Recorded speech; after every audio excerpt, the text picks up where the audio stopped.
गच्छामि बोलो बहुलं शरणं गच्छामि कृष्ण शरणं गच्छामि। जय राधे जय हरिबोल हरे कृष्ण। जय राधे श्याम जय राधे हरिबोल हरे कृष्ण। जय गौ जय निताई जय राधे श्याम।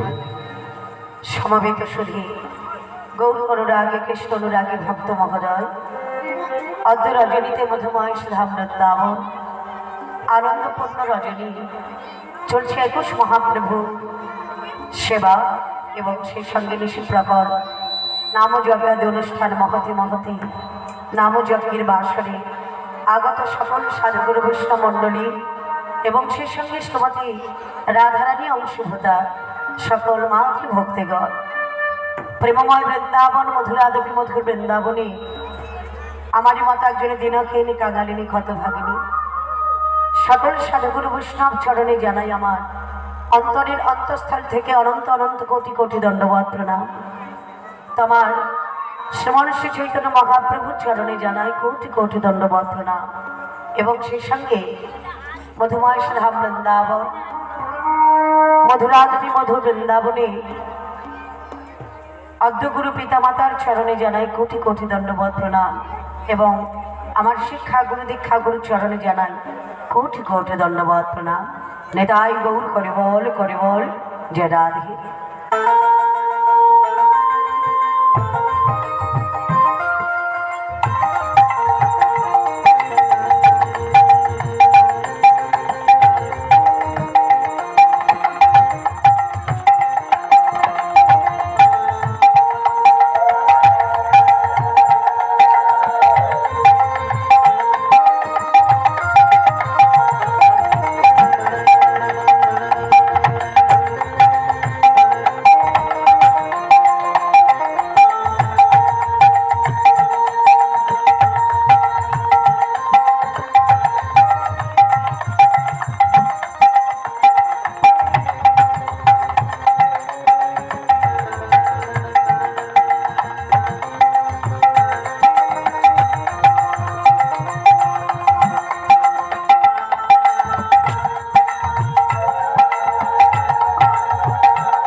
जय गौर जय निताई जय गौर हरि जय निताई। तुलसी काननम यत्र तुलसी काननम यत्र यत्र पद्म वनानीच वनानीच पुराणां पाठनं यत्र तत्र सन्निहितो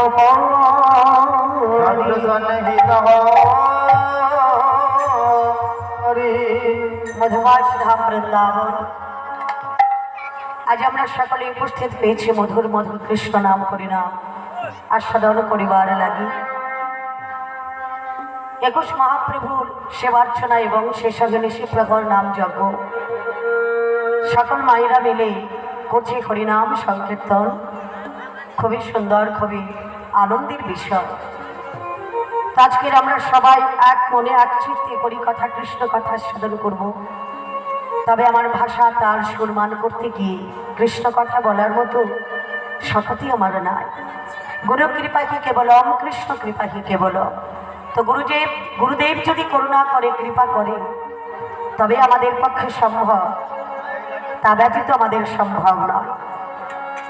তো মধুরাদপে মধুর বৃন্দাবন ব্রহ্মাদি দেবযারে ধানে নাকি পায়, সে ধন বঞ্চিত করলে কি হবে উপায়। অধনা কলিকার ঘোর কলিত মাচ্ছন্ন, যে কারণে চৈতন্য মহাপ্রভু এলেন শ্রীধাম নদিয়া নবদ্বীপের মাটিতে। তাই মহাজন পদকর্তা কলম দিয়ে বললেন, দেখো দেখো কলি ঘোর ত্রিমিরা আমার গোড়া সলা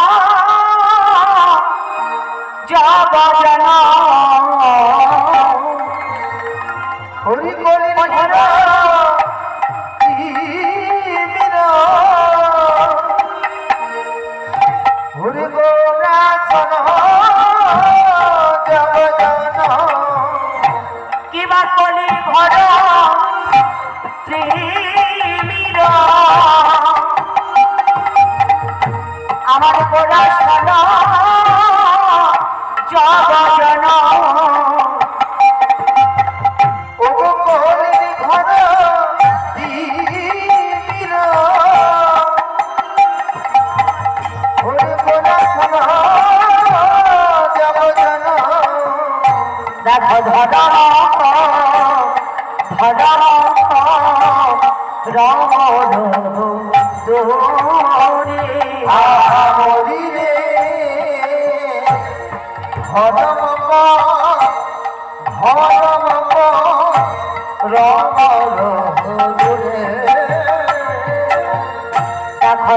সাধনে চিন্তামণি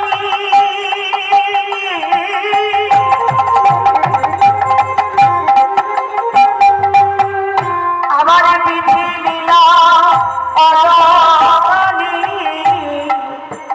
আহমনি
দয়ালো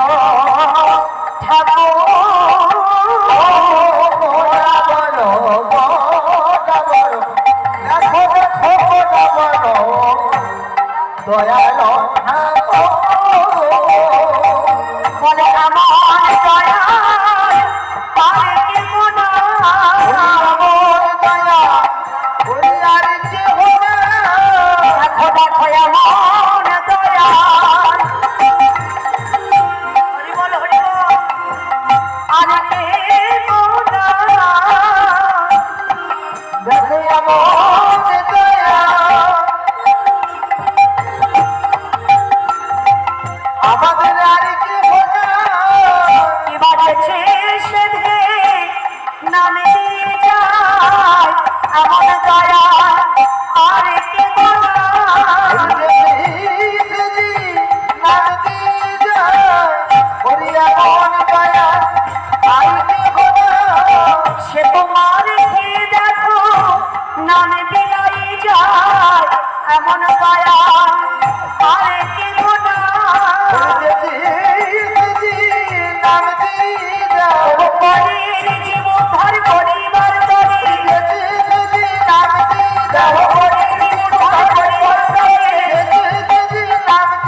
ভাবে রোলাই কলি ঘর তিমির বরাসল জগ জন ধর্ম করব রঘুদূরে হরি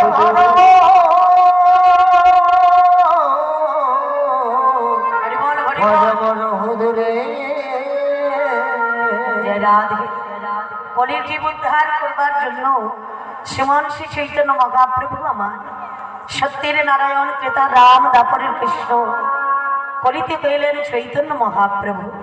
সেই চৈতন্য দেব আমার নবদ্বীপ চন্দ্র আমার গৌরাঙ্গ সুন্দর নদিয়া বিহারী গৌর করি আমার নদিয়ার মাটিতে এসে প্রত্যেকটা জীবীকে রক্ষা করার জন্য প্রত্যেকটা জীবীকে ডেকে ডেকে হরিনাম দিচ্ছে বাবা।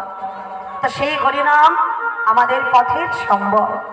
তো আমার নদিয়া নবদ্বীপ চন্দ্র আমার গৌর সুন্দর প্রত্যেকটা জীবীকে ডেকে ডেকে হরিনাম দিয়েছিল।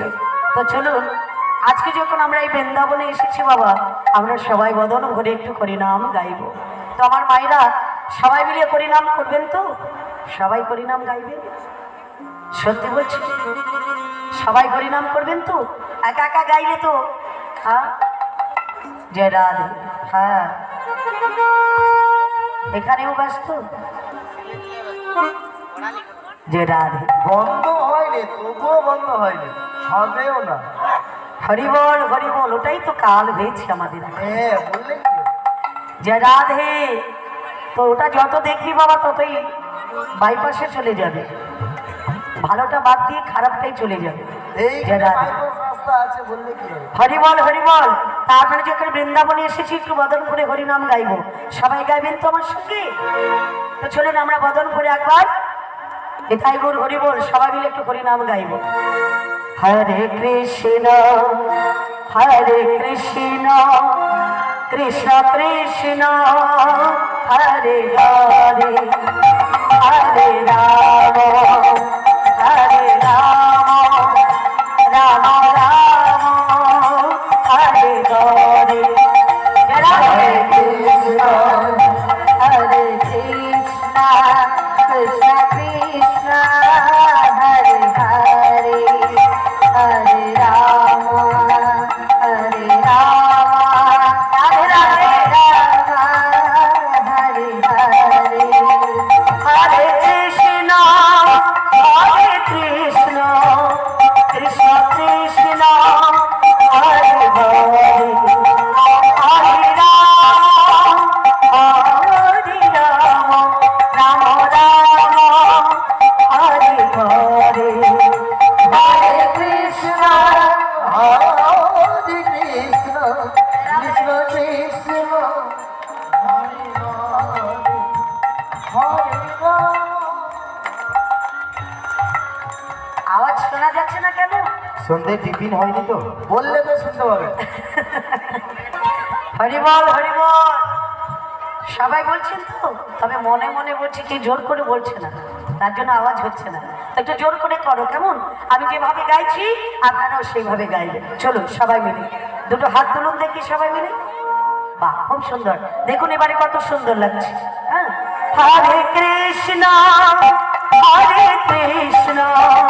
কৃষ্ণ কৃষ্ণ হরে হরে হরে রাম রাম রাম হরে হরে হরে কৃষ্ণ রাধে রাধে।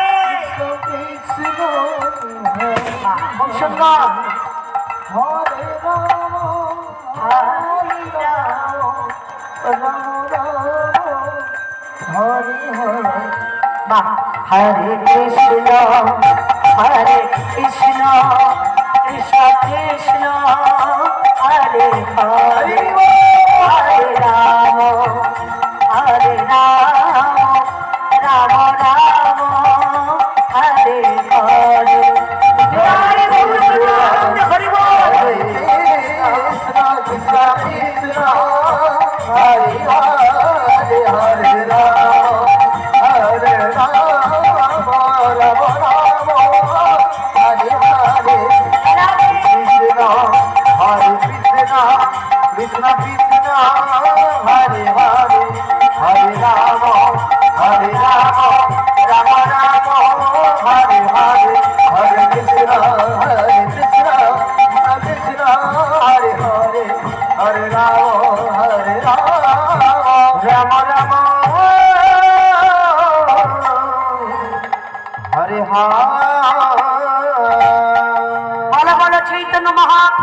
কি? জয়। না, আজকে তোমাদের বলতে হবে না, আজকে আমার সকল ভক্তবৃন্দরা বলবে, আমার ভুল হয়েছে। তাই না? তো চলুন সবাই মিলে একবার আমার ভগবানের নামে অর্থাৎ গৌরকরীর নামে একবার জয়ধ্বনি দেব। সবাই মিলে বলো, কিন্তু বলো বলো চৈতন্য মহাপ্রভু কি, হরিনাম সংকীর্তন বাসর কি, মহাপ্রভু কি, চৈতন্য মহাপ্রভু কি, আমার নিতাই চাঁদ কি, যারা বলেনি কি। জয়। খুব ভালো। জয় রাধে। আমরা সবাই মিলে পৌঁছে গেলাম হরিনামের মধ্য দিয়ে। আমরা মধুময় শ্রীধাম নদিয়া নবদ্বীপে, মধুময় শ্রীধাম বৃন্দাবনে। তো আজকের এটাই হলো বৃন্দাবন এবং এটাই হলো আজকের নদিয়া নবদ্বীপ। চলুন, তো যেখানে ভগবান সেখানে ভক্ত, সেখানে যেখানে ভগবান সেখানেই ভক্ত এবং যেখানে ভক্ত সেখানেই ভগবান। তো আজকের আমরা সবাই মিলে আস্বাদন করবো একটি মধুর নীলা। যে নীলাটি আজকের আমরা আস্বাদন করবো সেটি হলো ভক্ত সুদামা, অর্থাৎ কৃষ্ণ সুদামা আজকের আমরা আস্বাদন করব। তো সবাই মিলে আজকের আমরা সেই বিষয়ের মধ্যে চলে যাই। তো আমরা কৃষ্ণ সুদামা আস্বাদন করতে বলে ত্রেতা যুগের কথা একটু যেতে হবে বাবা, তাই না? ত্রেতা যুগের কথা একটু যেতে হবে। ত্রেতা যুগে ভগবান শ্রীরামচন্দ্র প্রভু, তাই না? সত্য যুগে নারায়ণ, ত্রেতা যুগে রাম, দাপরে কৃষ্ণ, কলিতে হলেন চৈতন্য মহাপ্রভু। ঠাকুমাইরা, তো ত্রেতা যুগের ভগবান শ্রীরামচন্দ্র আর সত্য যুগের ভগবান শ্রী নারায়ণ। তো সেই ভগবান খেলা বড় ভালোবাসে। আবার এই ভগবানকে দেখতে পাচ্ছেন না, গৌরকরীকে দেখতে পাচ্ছেন, ভগবান খেলা বড় ভালোবাসে বাবা। তো খেলা ভালোবাসে ভগবান। সত্য যুগে খেলা খেলেছেন, ত্রেতা যুগেও খেলা খেলেছেন, দাপর যুগেও খেলা খেলেছেন, আগত কলি যুগেও খেলা খেলছে। এতে মাগো কলিযুগের খেলা খেলছে আমার ভগবান। সে কেমন খেলা? তো গৌরকরী ঘোষণা করলেন, প্রত্যেকটা যুগে আমি খেলা খেলেছি, অর্থাৎ সত্য যুগে খেলা খেলেছি চার বিষ্ণু রূপে, ত্রেতা যুগে খেলা খেলেছি চার ভাই রূপে, এবং দাপর যুগে ভাইও হলো বন্ধু হলো, তাতেও খেলা খেললো বাবা। কিন্তু কলিকালে খেলা খেলবো, কিন্তু ভক্তের সংখ্যা একটু বাড়াবো। অর্থাৎ যদি আমার সঙ্গে কেউ খেলায় মানে আমার সঙ্গে কেউ খেলা যোগদান করতে চাও, কেউ যদি আমার সঙ্গে খেলা খেলতে চাও, আসতে পারো। তবে গৌরকরী বললেন, শোনো শোনো, আমার সঙ্গে খেলা খেলতে পারো, তবে আমার একটা শর্ত আছে। শর্তটা কি? তখন আমার গৌরকরী বলছে, শোনো, যদি বদন ভরে একবার হরি বলিতে পারো, হরি বদন হরি একবার হরি বলিতে পারো, যদি বদন ভরে একবার হরি বলিতে পারো, হরি বদন হরি একবার হরি বলিতে পারো, আমার সঙ্গে খেলা খেলতে পারো, যদি বদন ভরে একবার হরি বলিতে পারো, হরি আমার সঙ্গে খেলা খেলিতে পারো, বদন হরি একবার হরি বলিতে পারো। বলে আগত কলিকালে আমি খেলা খেলবো, তবে খেলার সঙ্গে অর্থাৎ আমার সঙ্গে যদি কেউ খেলা খেলতে চাও, আমার একটাই শর্ত, সবাই যদি বদন করে হরিনাম গাইতে পারো, তাহলে আমার খেলায় যোগদান করতে পারো। তো সেগুলো বাবা, তো যেখানে উঁচু নিচু কোনো ভেদাভেদ নেই, যেখানে কোনো জাতপাতির বিচার নেই, কে নিচু কে উঁচু জাত, কে নিচু জাত, কিংবা কে বড় লোক কে গরিব লোক, তা কিন্তু বিচার করছে না বাবা। সবাই এই খেলায় যোগদান করতে পারো। আজকে সেই হরিনামের খেলা খেলছি আমরা সবাই, ভগবান গৌরকরীর সঙ্গে আমরা সবাই যোগদান করেছি এবং সবাই আমরা সেই হরিনামে মত্ত পেয়েছি। তো দেখুন মা, ভগবান সত্য যুগে খেলা খেললেন, ত্রেতা যুগে খেলা খেলছে। ত্রেতা যুগে হলেন প্রভু শ্রী রামচন্দ্র। তো ভগবান রামচন্দ্র দশরথের ঘরে জন্মগ্রহণ করলেন, অবতীর্ণ করলেন। তো রাম এবং লক্ষ্মণ, ভরত, শত্রুঘ্ন এরা চার ভাই রূপে খেলা করছেন ভগবান। দশরথ রাজা চতুর্দিকে ঘোষণা করেছে, বাবা রামচন্দ্র রাজা কবে, রাম আমার সিংহাসনে বসবে। কত আনন্দের সুখবর অর্থাৎ চতুর্দিকে ছড়িয়ে পড়েছে, সারা রাজ্য জুড়ে কত আনন্দ, কত বাজি ফাটছে বাবা, কত আনন্দ করছে রাজ্যবাসী, সবাই কত আনন্দে আত্মকারা। কিন্তু মাগো, এদিকে আমার দশরথ রাজার রানী ছিল কজন বলুন তো? কজন রানী ছিল গো মায়েরা? কজন? তিনজন, তাই না? তারা কারা? কৌশল্যা, কইকেয়ী, সুমিত্রা, তিনজন রানী। কিন্তু শাস্ত্র বলছে দশরথ রাজার ছিল 750 জন রানী। কম হয়ে গেছে। তো 750 জনের মধ্যে প্রধান ছিল তিনজন, অর্থাৎ কৌশল্যা, কইকেয়ী এবং সুমিত্রা। তো মাগো, এই যে তিনজন রানী, আজকে কইকেয়ী করেছে কি জানো? সুন্দর করে, অর্থাৎ আনন্দে আত্মহারত সবাই। কেন? রাম রাজা কবে রাজ সিংহাসনে বসবে, রামচন্দ্র রাজা কবে, কত আনন্দ, সবাই মিলে আনন্দে আত্মহারা হয়েছে। তো দেখুন মা, মেজরানী কইকেয়ী করেছে কি? ছুটতে ছুটতে আনন্দে আত্মহারা করে ছুটতে ছুটতে যাচ্ছে বাবা। যেতে যেতে একটা মুক্তোর মালা ছিল গলায়, সেই মুক্তোর মালাটা খুলে এখন মন্থরা আসছে দেখে মন্থরার গলায় মালাটা পরিয়ে দিয়েছে। যেই না পরিয়ে দিয়েছে, মন্থরা তখন করলো কি? রেগে, অর্থাৎ মালাটাকে মানে ছিঁড়ে তুড়ে ছুঁড়ে ফেলে দিল। যখনই ফেলে দিয়েছি, কইকেয়ী জিজ্ঞেস করছে, আয় মন্থরা, ভালোবেসে আনন্দ মনে তোকে আমি মুক্তোর মালা পরিয়ে দিলাম, অথচ তুই মালাটাকে ছুঁড়ে ফেললি কেন রে? আরে তোর আনন্দ করছে না? আমার রাম রাজা কবে রাজ সিংহাসনে বসবে, রাম আমার বড় ছেলে রাম, সে রাজ সিংহাসনে বসবে, রাজা কবে, সকলের আনন্দ করছে, তোমার আনন্দ করছে না? মন্থরা বলছে, দেখো, যদি আনন্দ করতে কয় তোমার আনন্দ হোক, আমার কোনো আনন্দের প্রয়োজন নাই, আমার আনন্দ হচ্ছে না। কেন তোমার আনন্দ হচ্ছে না কেন? বলে, কেন জানো? তোমার কথা চিন্তা করি। সে কি, আমার কথা চিন্তা করে তোমার আনন্দ হচ্ছে না? বলে, না। কি কথা চিন্তা করে? অর্থাৎ কইকেয়ী, রাম কার ছেলে? তোমার ছেলে? বলে, না। কার ছেলে? কৌশল্যার ছেলে। তাহলে তোমার ছেলে কে? ভরত। তা হ্যাঁ গো, তোমার সতীনের ছেলে রাজা কবে রাজ সিংহাসনে বসবি, রাজত্ব চালাবে, তাতে কি তোমার আনন্দ হচ্ছে? এখন কইকেয়ী মনটা এত ভালো বাবা, হ্যাঁ, কইকেয়ী বলছে, হ্যাঁ রে, রাম যেমন কৌশল্যার ছেলে, সে তো আমারও ছেলে। কৌশল্যাকে যেমনি করে মা বলে ডাকে, আমাকেও তো মা বলে ডাকে। আমি তো তাকে অন্য চোখে কোনোদিন দেখি না, কিংবা রাম তো আমায় অন্য চোখে কোনোদিন দেখে না। তাহলে রাম তো আমার ছেলে, যা রামও তা। তাহলে এতে ভেদাভেদ কোথায়? আমার ছেলে রাজা কবে কিংবা রাম রাজা কবে, তাতে তো কোনো দুঃখ নেই, কষ্ট নেই। মন্থরা বলছে, কইকেয়ী, ওখানেই তোমার ভুল হয়ে যাচ্ছে। রাজা যদি করতে হয়, এটাই হলো সুবর্ণ সুযোগ, রাত পোহালে রাম রাজা পেয়ে যাবে, রাজ সিংহাসন পেয়ে যাবে। রাজা যদি করতে হয়, তোমার ভরতকে রাজা করাও, রাজ সিংহাসনে বসো। সতীনের ছেলে রাজা কবে, পরের দিন কি বলবে জানো? কৌশল্যা বলবে, কইকেয়ী, আমি রাজার মা, অর্থাৎ রাজার মা যখন যা কিছু বলবে তোমাকে শুনতে বাধ্য।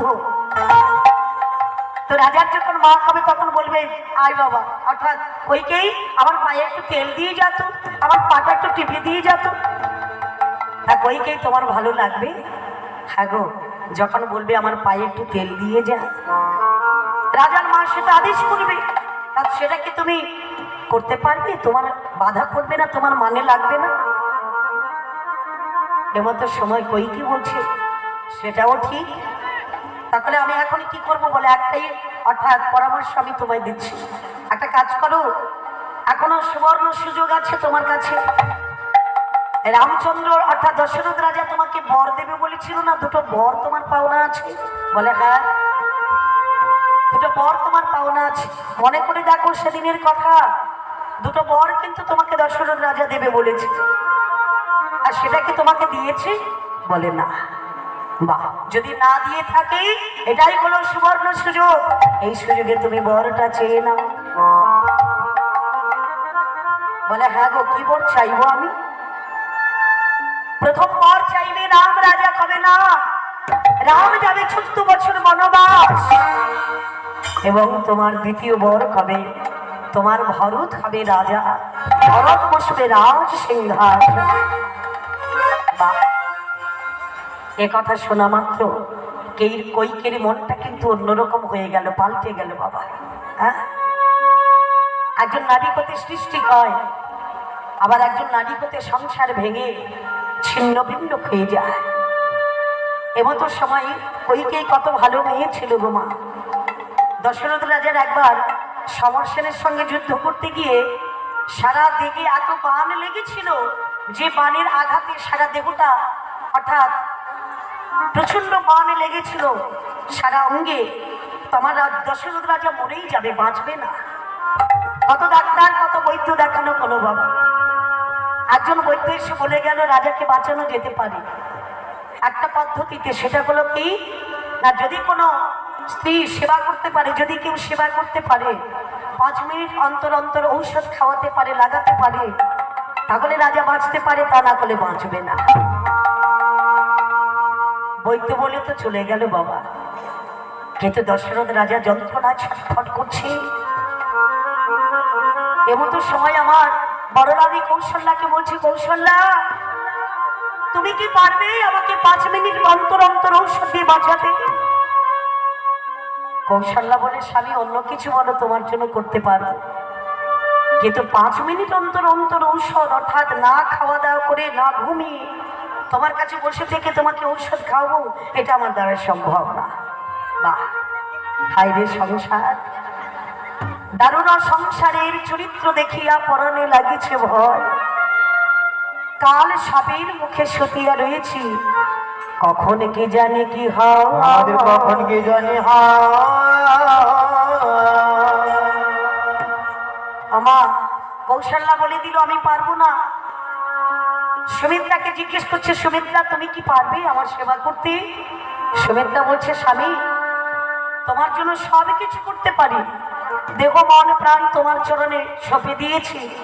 তোমার দশরথ রাজা বলে, এত খেয়ালি শোনার মতো আমার সময় না, তুমি বলো আমার সেবা করতে পারবে কিনা। তোমার সেই সুমিত্রা বলছে, শোনো স্বামী আমিও পারবো না, 5 মিনিট অন্তর অন্তর ঔষধ তোমাকে দিতে পারবো না। বাহ, দশরথ রাজা যন্ত্রণা ছটফট করছে, মনে বড় কষ্ট হলো, যাদের যাদের সুখের জন্য, যে সংসারের জন্য আমি এত কিছু করলাম, সে স্ত্রীগণ আমার সেবা করতে পারবে না। স্ত্রীরা আমার কাছে আজকের পর হয়ে গেল, আমি তাদের কাছে পর হয়ে গেলাম। হায় রে সংসার। তো রাজা দশরথ মনে চিন্তা করতে করতে চলে যাচ্ছে। পেছন থেকে একজন ডাক দিচ্ছে, বাবা কে? মেজরানী কৈকেয়ী বলে উঠল, স্বামী। কে? আমি কৈকেয়ী। কি হলো কৈকেয়ী, তুমি কিছু বলবে নাকি? বলে, স্বামী তুমি বোনকে জিজ্ঞেস করলে, দিদিকে জিজ্ঞেস করলে, কই আমাকে তো একবার জিজ্ঞেস করলে না। বললে, কৈকেয়ী সুমিত্রা না বলেছে, কৌশল্যা না বলেছে, সে জায়গায় কি আর তুমি আমার চরণ সেবা করবে, তুমি আমাকে সুস্থ করে তুলবে? কৈকেয়ী বলে উঠল, স্বামী কথা দিলাম 5 মিনিট অন্তর অন্তর আমি তোমাকে ঔষধ খাওয়াবো, ঔষধ দেবো তোমার, আমি তোমাকে সুস্থ করে তুলবই তুলবো, আমি কথা দিচ্ছি স্বামী। কারণ তুমি আমার হাতের শাখা, তুমি আমার সিঁথির সিঁদুর, তাই তুমি যদি না থাকো এই জগতে আমার বেঁচে থেকে কাজ কি? কৈকেয়ী বলে উঠল, স্বামী আমি তোমার চরণ সেবা করব। কৈকেয়ী সেদিন থেকে বাবা স্বামীর চরণ সেবা করতে লাগলো। সেবা করতে করতে 5 মিনিট অন্তর অন্তর ঔষধ দিতে দিতে রাজা দশরথ সুস্থ হয়ে গেল। যখনই সুস্থ হয়ে গেল, কৈকেয়ীকে বলছে, কৈকেয়ী তুমি আমাকে মৃত্যুর খাত থেকে ফিরিয়ে এনেছো, বলো তুমি আমার কাছে কি চাও? কৈকেয়ী বলে উঠল, স্বামী তুমি তো আমার স্বামী, তোমার সেবা করা আমার ধর্ম, আমার কর্ম, আমি তাই করেছি, তো আমি তোমার কাছে কিছু উপহার চাই না, কোনো কিছু চাই না। তবে স্বামী তুমি তো আমার কাছেই আছো, যদি কিছু আমার প্রয়োজন হয় তোমার কাছ থেকে চেয়ে নিতে আমার কতক্ষণ। চিন্তা করো না স্বামী, যখনই আমার প্রয়োজন হবে আমি তোমার কাছ থেকে চেয়ে নেব। বাহ, খুব ভালো কথা। চলে গেল সেদিনের কথা। আর একবার দশরথ রাজার নখের গড়ায় একটা ফোড়া হয়েছিল, বিস্ফোট হয়েছিল। সেই ফোড়াটা বাবা কোনো মতেই ভালো হচ্ছে না। কত ডাক্তার বৈদ্য কবিরাজ কতজনে দেখলো বাবা, কেউ ভালো করতে পারছে না। তো গ্রামের একজন বেনামি ডাক্তার সেই সে বলে গেল, শোনো, রাজা দশরথের এই পোড়াটা ভালো হতে পারে যদি কোনো রমণী তার মুখের মধ্যে জিহ্বা দিয়ে অর্থাৎ মুখ দিয়ে লালাগুলো টেনে বার করে অর্থাৎ রক্তপুঞ্জগুলো টেনে বার করে দিয়ে জিহ্বার লালাটা লাগিয়ে দিতে পারে, তবে এই পোড়াটা ভালো হতে পারে। তখনও বলেছিল কে?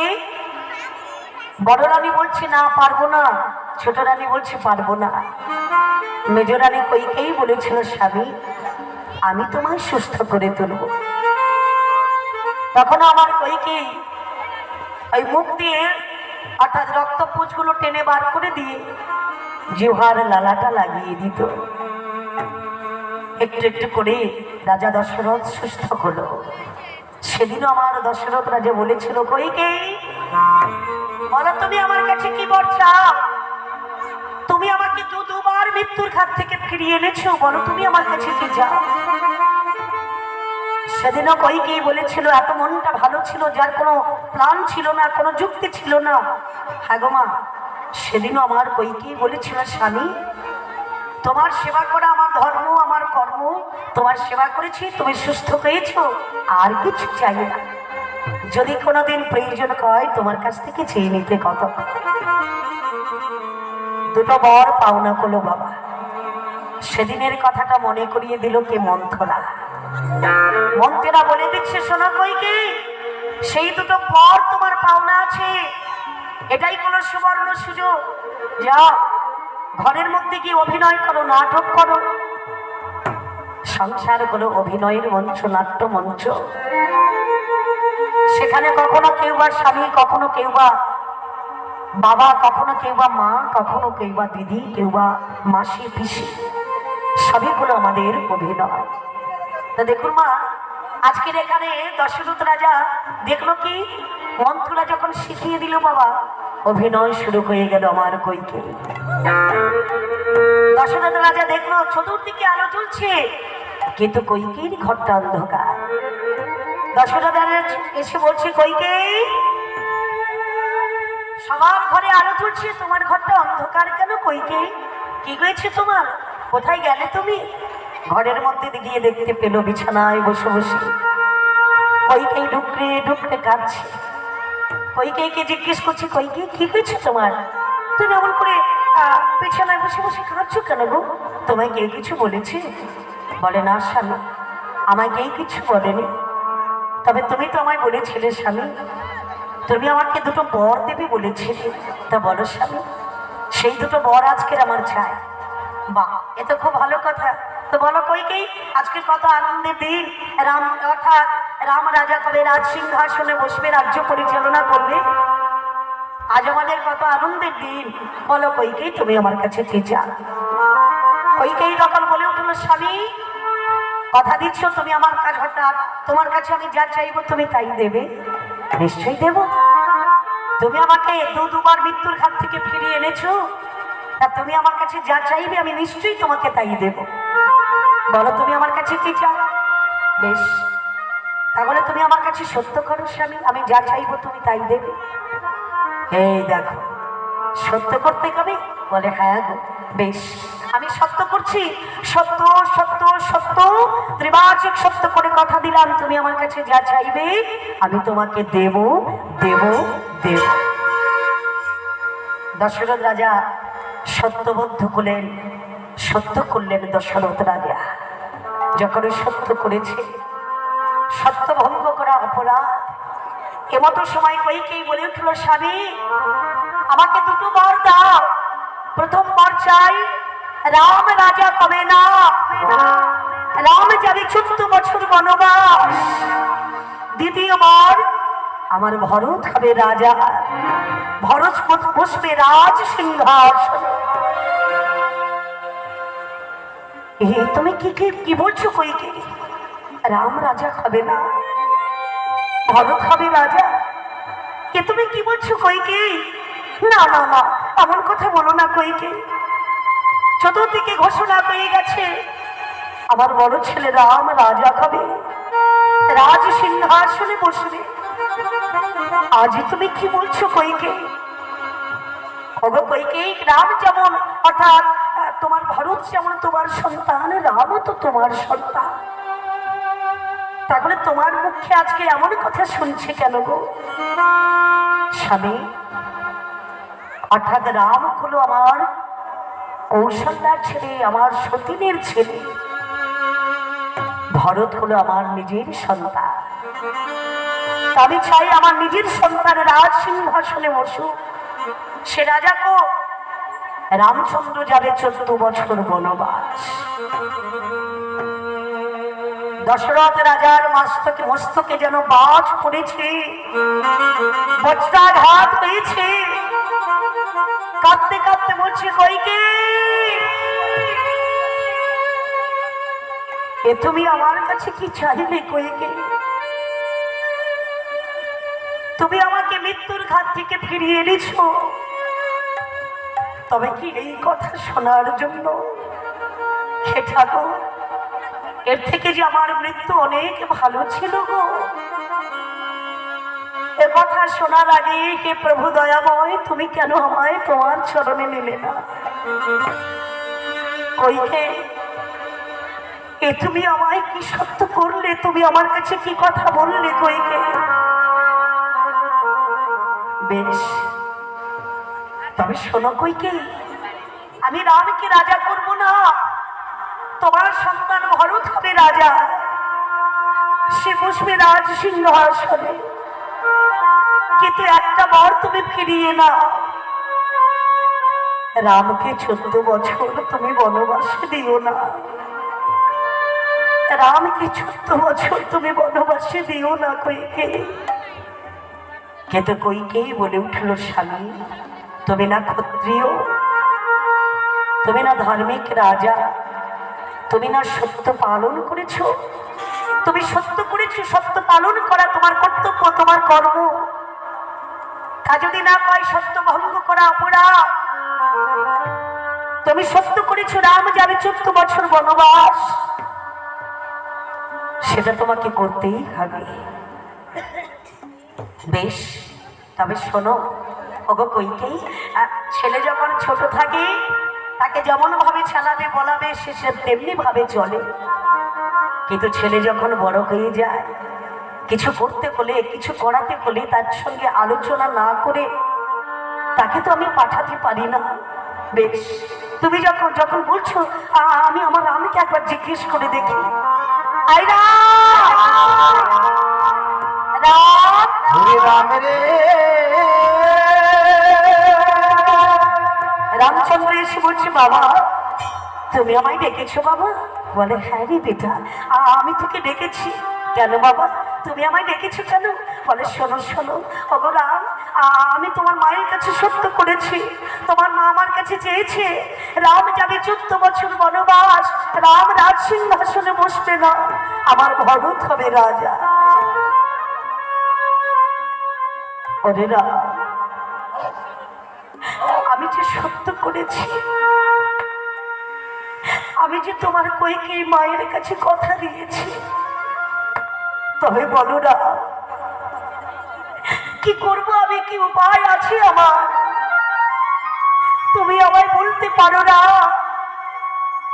আমি কি করব? তুমি কি যাবে 14 বছর বনবাস? রামচন্দ্র প্রভু বলছে, মৃদু মৃদু হেসে বলছে, বাবা তোমার ইচ্ছায় আমার জন্ম হয়েছে, তোমার কৃপাতে তোমার ইচ্ছেতে আমি পৃথিবীর মাটিতে আসতে পেরেছি। তাই তুমি আমাকে যা বলবে আমি শুনতে বাধ্য, আমার দেহটা শুনতে বাধ্য। শোনো বাবা, কথা দিলাম আমি রাজ সিংহাসনে বসবো না, এবং আমি রাজ সিংহাসনে পরিত্যাগ করে আমি যাব 14 বছর বনবাস। কথা দিলাম বাবা, আমি যাব 14টা বছর বনবাস। এমতো সময় রামচন্দ্র প্রভু রাজবেশ পরিত্যাগ করে যখন দাঁড়িয়েছে বাবার সম্মুখে, দশরথ রাজা বলে, কি রে বেটা, রাজবেশ পরিত্যাগ করে কোথায় যাচ্ছ তুমি?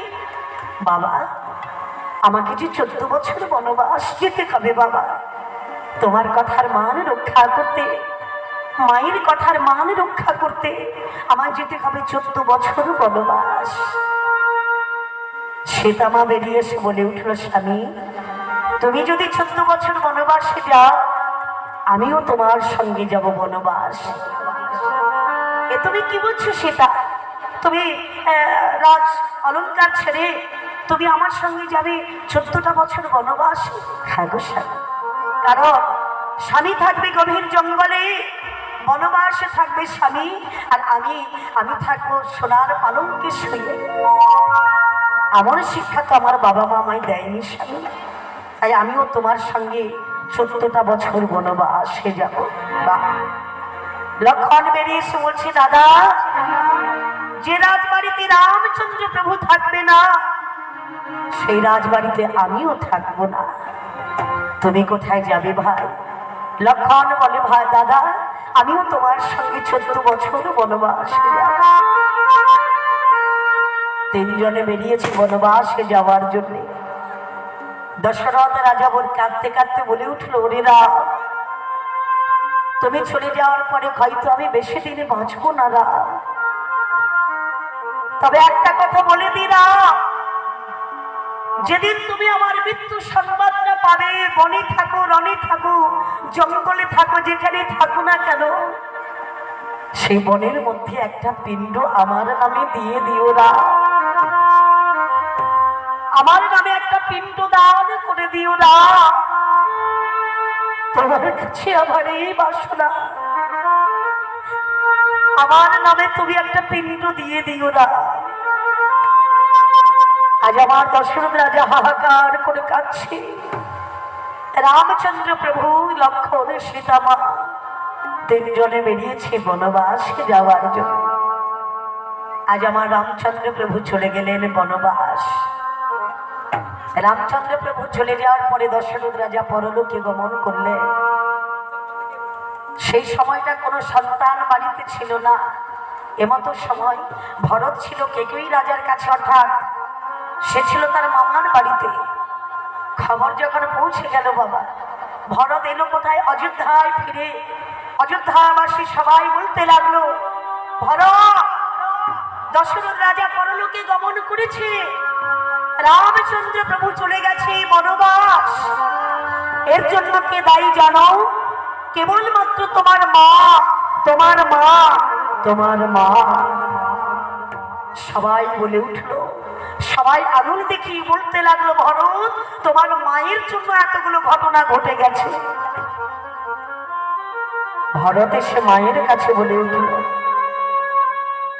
মা গো, এ তুমি কি কর্ম করলে মা? এমন একটি কর্ম করেছো তুমি, যে কর্মের কারণে সবাই তোমার দিকে আঙুল তুলে বলছে তুমি বলে আমার এই কর্মের জন্য দায়। তবে শোনো মা, গুরুরা জনেরা যদি কোনো অন্যায় করে, অপরাধ করে, তার প্রায়শ্চিত্ত করতে হয় তার সন্তানকে। আমি কথা দিচ্ছি মা, চলে গেছে বাবা পরলোকে, রামচন্দ্র প্রভু চলে গেছে 14 বছর বনবাস। সেই রামচন্দ্র প্রভুকে আমি ফিরিয়ে আনবো, আমি তাকে বসাবো রাজ সিংহাসনে। তুমি যার জন্য এত কিছু করলে মা, সেই রাজ সিংহাসনে আমি কোনোদিন বসবো না। ভরত, আমি যা কিছু করেছি সবই তোমার মঙ্গলের জন্য করেছি ভরত, তুমি আজকে আমায় দোষ দিচ্ছ ভরত। ভরত বললে, মা গো, এখানে তোমার কর্ম নয়, তুমি বড় সন্তানকে পাঠিয়ে দিলে বনবাস, তোমার নিজের ছেলেকে করতে চাইলে রাজা।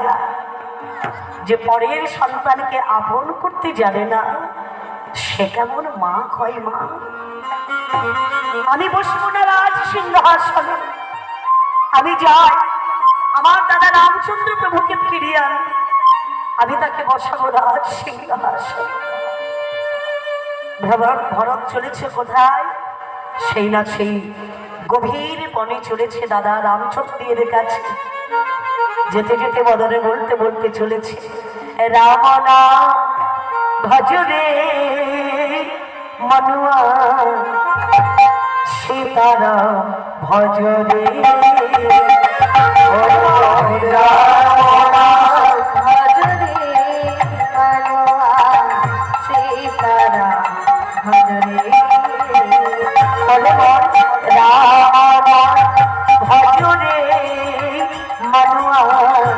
সীতারাম ভজরে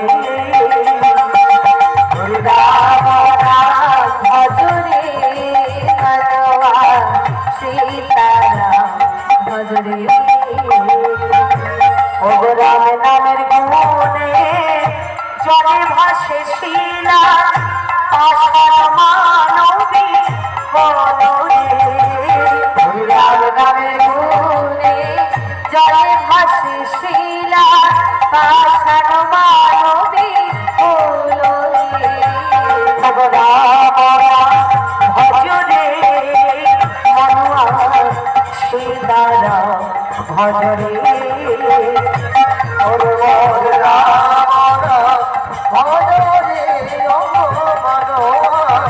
সীতারাম ভজরে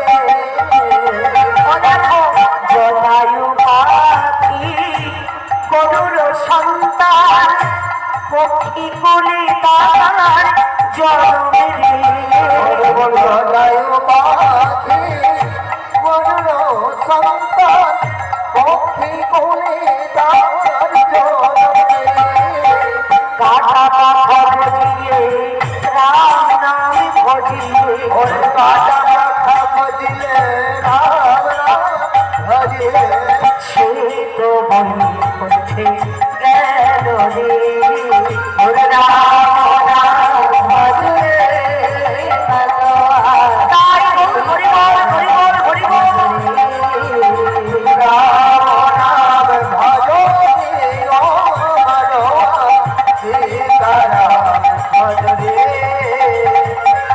আমার রাম রাম ভজরে ভগবান সীতারাম ভজরে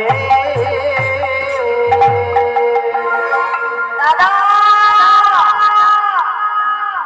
কে পেছন ফিরে প্রভু শ্রী রামচন্দ্র দেখতে পেল ভরত এসেছে। একই ভরত, একই ভাই, তুই এসেছিস গভীর বনে, কেন এসেছিস ভাই?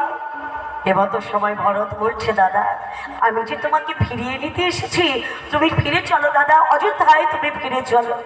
কিন্তু মাগো রামচন্দ্র প্রভু বলে, হ্যাঁ রে ভাই, বাবার আদেশ আগে না ভাইয়ের অনুরোধ আগে? বল ভাই, আমি যে বাবার কাছে কথা দিয়েছি 14টা বছর আমি বনবাসে থাকবো। ওরে ভাই ফিরে যা ভাই, আমি যাব না অযোধ্যায়, তুই ফিরে যা। ভরত তখন বলতে লাগলো, দাদা তুমি যদি না ফিরে যাও আমি তোমার চরণ ছাড়বো না। বলো দাদা তুমি যাবে কি না? ওরে ভাই কথা দিচ্ছি আমি অযোধ্যায় ফিরে যাব, তবে আজ নয়, 14টা বছর যেদিনই পূর্ণ হবে সেদিনই আমি অযোধ্যায় ফিরব। যা ভাই তুই ফিরে যা, রাজ সিংহাসনে বসবি, রাজ্য পরিচালনা করবি। ভরত বলে উঠল, দাদা এ জীবনে কোনোদিন আমি রাজ সিংহাসনে বসতে চাই না, রাজ সিংহাসন আমি চাই না। তবে শোনো দাদা, তুমি যদি অযোধ্যায় না ফিরে যাও তবে দাও দাদা তোমার দুটো পাদুকা আমায় দাও, ওই খড়ম জোড়া দুটো আমাকে দাও। তোমার পাদুকা থাকবে রাজ সিংহাসনে, আর এই 14টা বছর আমি তোমার এই রাজ্য পরিচালনা করব। তো ভরত আজকে মনের দুঃখে দাদা যখন ফিরল না বাবা, রামচন্দ্র প্রভুর খড়ম জোড়া নিয়ে এসে সেই অযোধ্যার রাজ সিংহাসনে রেখে 14টা বছর আমার ভরত রাজ্য পরিচালনা করেছিলেন। হ্যাঁ গো মা, অন্য কোনো ভাই হলে জায়গা জমি নিয়ে কত লাঠালাঠি, কত মারামারি, আর কত ঝগড়াঝাটি, কত গন্ডগোল খাই বাবা। রামচন্দ্র প্রভু বলেছিল, ওরে ভাই এই জগতে অনেক ভাই দেখলাম, কিন্তু তোর মতো ভাই আমি কোথাও দেখি না, যে কিনা রাজ সিংহাসন ছেড়ে সম্পদ ছেড়ে আমায় নিতে এসেছে। গর্বে আনন্দে আমার বুকটা ভরে যাচ্ছে ভাই। যা ভাই তুই ফিরে যা। তোমার সেই ভরত করেছিল কি 17 বছর রাজ্য পরিচালনা করলেন রাজ সিংহাসনে প্রভু রামচন্দ্রের খড়ম জোড়া রেখে। আগমা 14 বছর যেদিনই পূরণ হলো সেদিনই আমার প্রভু রামচন্দ্র অযোধ্যায় গমন করলেন। অযোধ্যাবাসী যে যাহা চাইছে আমার রামচন্দ্র প্রভু তাকে তাই দিচ্ছে।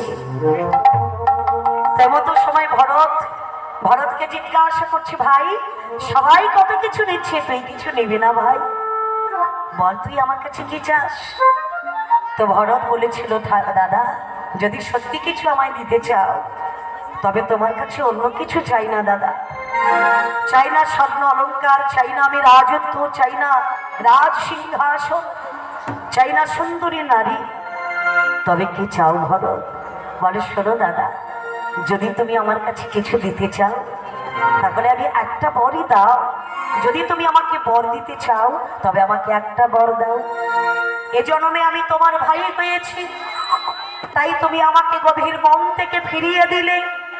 তুমি রাক্ষস বিভীষণের কথা শুনেছ, তুমি চণ্ডালের কথা শুনেছ, আমি তোমার ভাই বলে তুমি আমায় ফিরিয়ে দিয়েছ।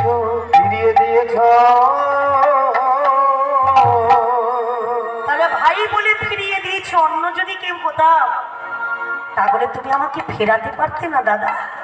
তাই এ জন্মে ভাই হয়েছি, আমাকে যদি বর দিতে চাও দাদা তবে এই বর দাও, এর পরের জন্মে আমায় বন্ধু করে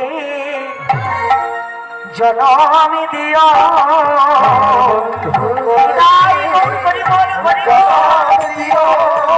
আমায় বন্ধু করে জনমে দিও।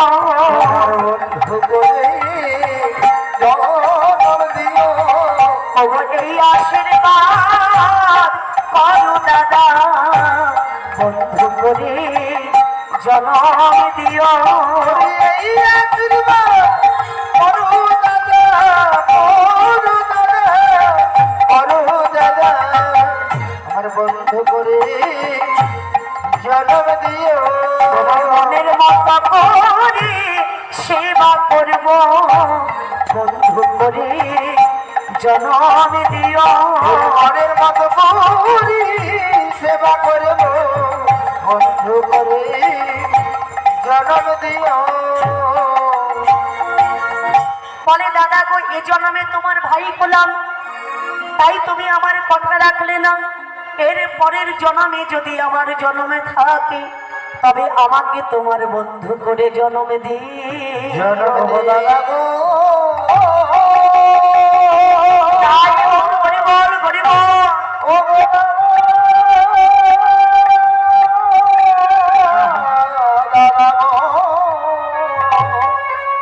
তোমার চরণে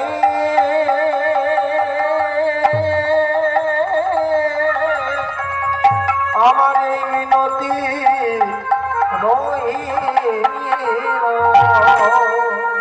রামচন্দ্র প্রভু বলে, বেশ বেশ তাই হবে ভাই।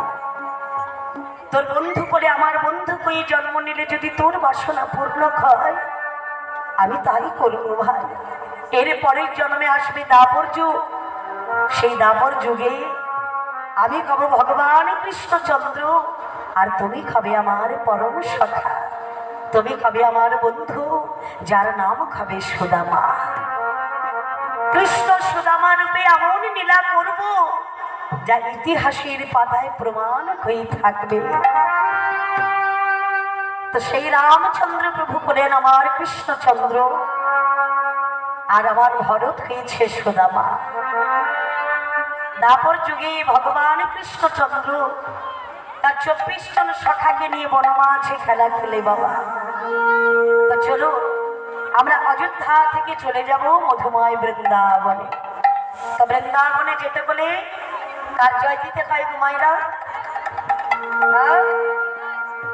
জোরে বলো, কার জয় দিতে হয়? বৃন্দাবনে কার নাম বলতে হয়? বৃন্দাবন গেলে কার নাম? জয় জয় রাধে রাধে, তাই তো? তাহলে রাধা নাম আমরা সবাই গাইব। তো চলুন সবাই মিলে একটু রাধা নাম গাইতে গাইতে আমরা চলে যাব মধুময় বৃন্দাবনে। মেরা মন पंछी बोले उड़े वृंदावन जाओ, ब्रज की लता पता में राधे राधे गाओ मेरा मन पंछी बोले राधे मेरा मन पंछी बोले उड़ वृंदावन जाओ ब्रज की लता पता राधी राधे गाओ राधी राधी गाओ सब जग गाओ मैं राधे राधे गाओ सब सब गाओ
राधे राधे गाओ मैं राधे राधे गाओ श्याम श्याम गाओ राधे राधे गाओ श्याम श्याम गाओ मेरा मन पंछी बोले मेरा मन पंछी बोले उड़ वृंदावन जाओ ब्रज की लता पता राधी राधे गाओ राधी राधे गाओ सब जग गाओ बोले राधे राधे गाओ सब सब गाओ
राधा संग नाची सावरिया राधा संग नाची सावरिया दर्शन करके आओ ब्रज की लता पता राधे राधे गाओ मैं राधे राधे गाओ श्याम श्याम गाओ राधे राधे गाओ श्याम श्याम गाओ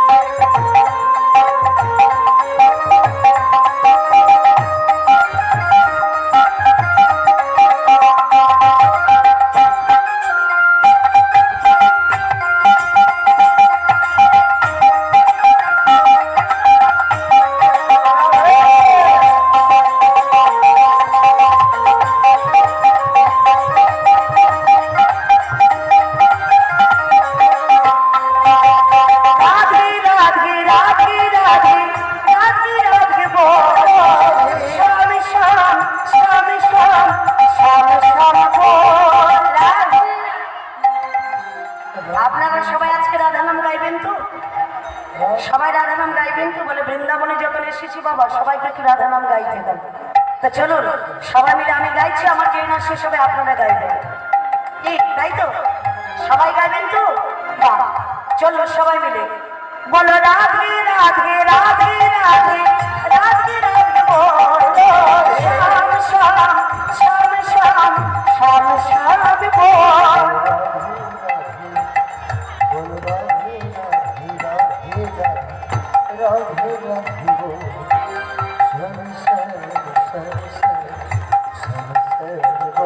যেন না খেয়ে বেরিয়েছে না কি বলতো, সারাদিন পরিক্রমা করেছে তো রোদে। ওই জন্য এতটা মানে কম আওয়াজ হচ্ছে আর কি। তো যাই হোক, তবে সবাই বলেছে, মনে মনে বলছে যে রাধে খুব ভালো। তো চলুন রাধে রাধে রাধে রাধে রাধে রাধে বল, শ্যাম শ্যাম শ্যাম শ্যাম শ্যাম শ্যাম বল। রাধে রাধে রাধে রাধে রাধে রাধে বল, শ্যাম শ্যাম শ্যাম শ্যাম শ্যাম শ্যাম বল। রাধে রাধে রাধে রাধে রাধে রাধে বল, শ্যাম শ্যাম শ্যাম শ্যাম শ্যাম শ্যাম বল। রাধে রাধে রাধে রাধে রাধে রাধে বল, আমার মন পাখিটা বলে, আমার মন পাখিটা বলে উড়ে বৃন্দাবনে যাব,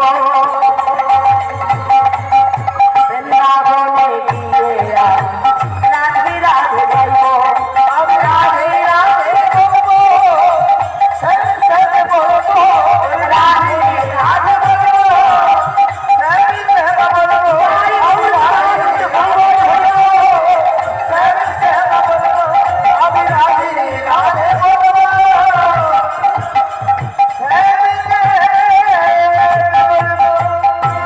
বলো বলো বৃন্দাবন ধাম কি জয়, বলো বলো চৈতন্য মহাপ্রভু কি জয়, ভগবান কৃষ্ণচন্দ্র কি জয়, অষ্ট সখী বৃন্দ কি জয়, শ্রীমতী রাধা রানী কি জয়, রাধা রানী কি জয়, রাধা রানী কি জয়, যে রাধে। তো আমরা সবাই মিলে পৌঁছে গেলাম বৃন্দাবনে। ভগবান কৃষ্ণচন্দ্র আজকে বৃন্দাবন, অর্থাৎ তিনি আজকের লীলাবিলাসী মত্ত পেয়েছে বাবা। তাহলে যার কথা আজকের আমরা শ্রবণ করবো তিনি হলো কৃষ্ণ সুদামা, অর্থাৎ ভগবান কৃষ্ণচন্দ্র এবং তার বন্ধু ছিল, তার সখা ছিল, যার নাম হলো সুদামা। ঠাকুমা, সেই সুদামার বাড়িটা কোথায়? বৃন্দাবনে বিদর্ভ নগর। সেই বিদর্ভ নগরে বসবাস করতেন সুদামার বাবা হলো, যার নাম হলো মটুক এবং মায়ের নাম হলো লোচনা দেবী। মায়েরা, বাবার নামটা কি বললাম গো? মোটু পাগলু। মোটু পাগলু বললাম কি গো মায়েরা? মটুক, তাই না? মটুক ব্রাহ্মণ। বাবার নাম হলো মটুক ব্রাহ্মণ এবং মায়ের নাম বললাম রচনা দেবী। রচনা দেবী বললাম, মানে সিনেমা রচনা দেবী নয় বাবা, লোচনা দেবী, তাই না? মায়ের নামটা লোচনা দেবী এবং বাবার নাম মটুক ব্রাহ্মণ। এই যে নাম জি উল্টাবে না। তোমাতে এমতো সময় সুদামা তাদের ঘরে জন্মগ্রহণ করেছে বাবা, পরম কৃষ্ণ ভক্ত মার সুদামা। আজকে ভগবান কৃষ্ণচন্দ্র 24 জন সখা নিয়ে বনমায়ছে যেতেন বাবা। তার মধ্যে প্রধানা ছিল 12 জন, শ্রীরাম সুদাম দাম বসুদাম, হ্যাঁ, এই করে তারা 12 জন ছিল বাবা, 12 জন সখা ছিল। তো তাদেরকে সঙ্গে করে নিয়ে কানাই যেত বনমাঝে। আজকের সুদামার মা যিনি লোচনা দেবী, তো আজকে সুন্দর করে সুদামাকে সাজিয়ে দিচ্ছে। আয় সুদামা, আয় বাবা, তোকে সুন্দর করে সাজিয়ে দি, সুন্দর করে সাজিয়ে দিচ্ছে। এবং আমার মা বলে দিচ্ছে, শোন বাবা, বনে যাচ্ছিস খেলা করতে, ভগবান অর্থাৎ কৃষ্ণের সঙ্গে খেলা খেলবি। একটা কথা বলে দি বাবা, তুই যেমন আমার পেটের ছেলে, কৃষ্ণ হলো আমার হৃদয়ের ছেলে। দেখেছেন মায়েরা, ভগবান কৃষ্ণকে কত ভালোবাসে। বলছে, হ্যাঁ রে বাবা, তুই যেমন আমার পেটের ছেলে, কৃষ্ণ হলো আমার হৃদয়ের ছেলে। তাই এমন কোনো খেলা খেলবি না বনে গিয়ে, যে খেলা খেললে আমার কৃষ্ণ ভগবান তাতে কষ্ট পায়। তা সুদামাকে বলে দিয়েছি, শোন বাবা, সুন্দর করে সাজিয়ে দিলাম, এই রত্ন মালা তোর গলায় পরিয়ে দিলাম, যা তোরা সবাই মিলে বনে যা। আজকে সকল শাখাগণ মিলে আজ আমার কানাইয়া চলেছেন বনমাঝ। ছোটি ছোটি গাইয়া ছোটি ছোটি বল ছোটি সে মেরো মদন গোপাল। ছোটি ছোটি গাইয়া ছোটি ছোটি গায় ছোটি ছোটি গায় ছোট সে মেরো ছোট সে মেরো মদন গোপাল। ছোটি ছোটি গাইয়া ছোটি ছোটি বল ছোটি ছোটি বল ছোটি সে মেরো মদন গোপাল। ছোটি ছোটি গাইয়া ছোটি ছোটি বল